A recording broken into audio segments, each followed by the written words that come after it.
flowering of any individual is a religion, is a spirituality.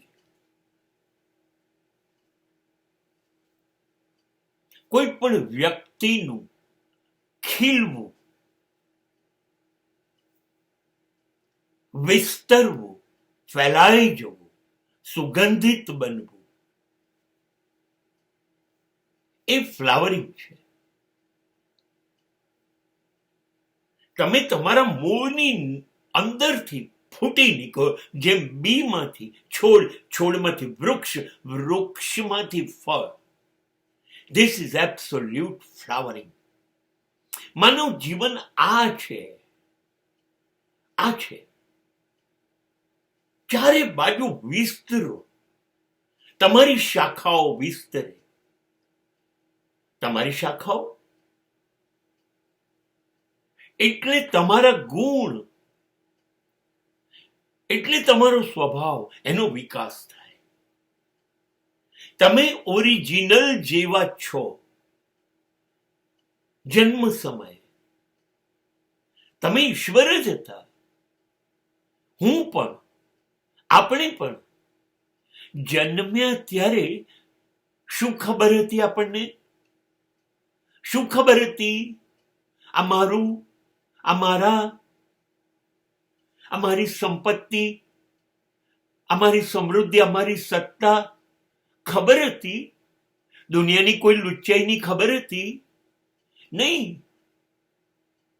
એક ઈશ્વર આવો જ હશે, ભલો ભોળો, નિર્દોષ, પ્રેમ સ્વરૂપ.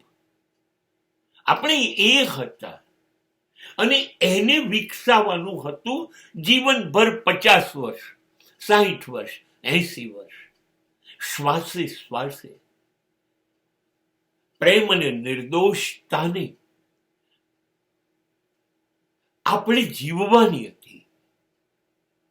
આપણે ઈશ્વરની જેમ ખીલી જવાનું હતું. આપણે ખુલ્લા થવાનું હતું. આપણે સંકોચાઈ ગયા, ખુલ્યા નહીં, વિસ્તર્યા નહીં.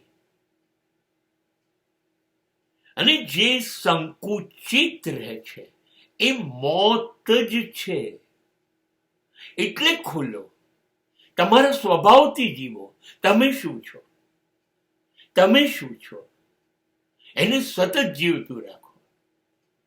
એ તમારું હાસ્ય, એ તમારા આંસુ, એ તમારું સંગીત, એ તમારું નૃત્ય, એ તમારો પ્રેમ, એ બધાને જીવતું રાખો.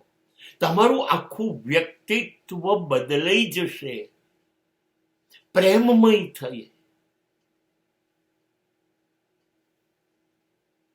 બધા જ તમને પ્રેમ કરશે. નફરત નામનો શબ્દ તમારા વિશ્વમાં પ્રવેશશે નહીં. બસ ઈશ્વરની જેમ જ, ઈશ્વરની જેમ જ ફેલાઈ જાઓ ચારે બાજુ. સુગંધિત સુગંધિત વાતાવરણ થઈ જશે.